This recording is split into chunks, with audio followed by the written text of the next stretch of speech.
Hostel. When this movie came out in 2005, it like well, this was a year after the first Saw movie came out. I can't remember if it came out before Saw 2 or not, but Hostel was part of that, what you call it, horror, gory horror. Like where it's the gore.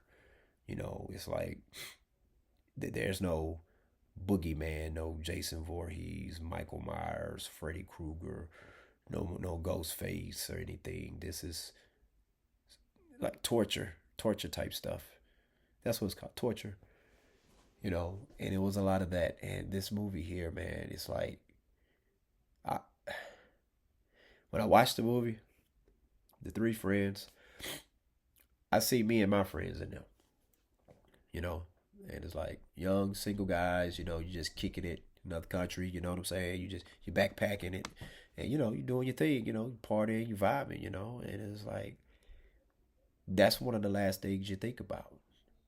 We talk about like with women when they go out, you want them to be careful, watch out for evilness, watch out for dudes out there and stuff. Not often do we talk about the conversation of young men. Hey, watch out for evil dudes and watch out for evil women. They can deceive you. You can get deceived and lured to some place you don't even want to be because you see you're trusting um, that person and that you don't even know. That's why Belle Biv DeVoe made Poison. Never trust a big butt and a smile. That girl is poison. And in this case, never trust a small butt and a smile. That girl is poison. No matter the size of their butt or whatever, how big, whatever, or they smile, may have a yuck mouth smile or whatever. That's poison.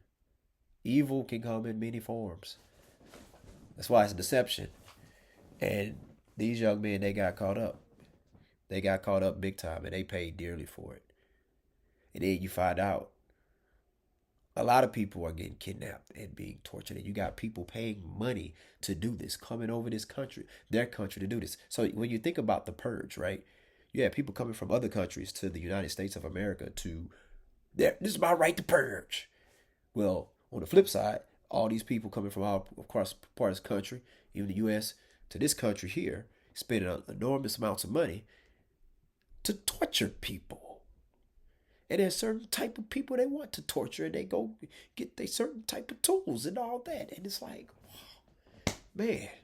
But Jay Hernandez, I loved his performance in this movie. Like the thing about it is that you know what?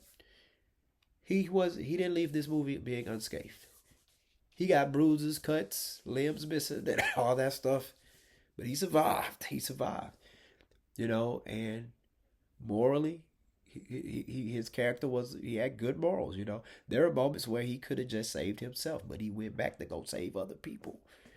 So and that's scary, man.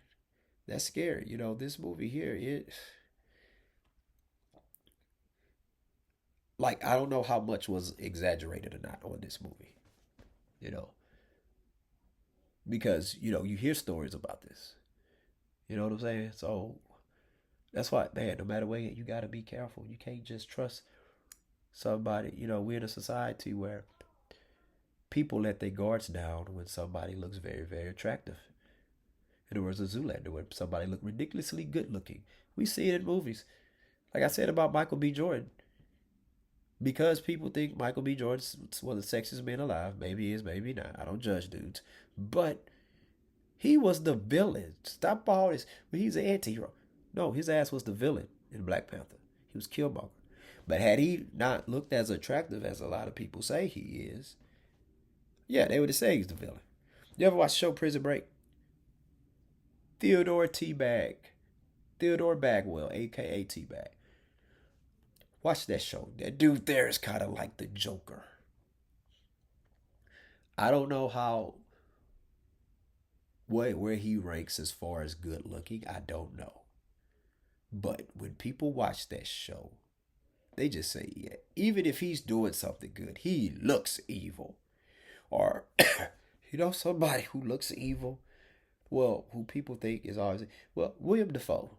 William Defoe, for the most part, whenever I see him in a movie, he's playing a bad guy. But even with movies when he's a good guy, doesn't seem like it's many. First movie I seen him as a bad guy was in Streets of Fire. Go check that movie out. You'll love it. You'll thank me for it. You're very welcome. Like in Spider Man No Way Home, I'm like, y'all really trusted him? Dude has Green Goblin all on his face. Like what the hell, man? But Gary Oldman can play a villain, boy. That's why when he was in the Dark Knight trilogy, I'm like, I'm just waiting on him to turn. I'm waiting on the reveal that he's actually a bad guy. He might be the Joker. Surprisingly, he was the commissioner. Well, they found a way to vilify him on the third one. You know what I'm saying? Because you just can't help it, man. That's Gary Oldman. He got one of them kind of faces. So, but with this movie here, man, it's like you, a lot of times the people with the most hallmarky innocent faces are the most evil ones. That's why it's called deception. It's not deceiving anybody if you can spot it from a mile away. That person looks evil.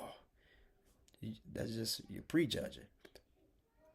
But the torture stuff in here, like, oh man, that I cringe on that. A lot of this, I don't watch this movie a lot of times, and a lot of times when I do watch it, I try to skip over some of the things. I'll just look away because it's just like, man, I don't have the stomach for that.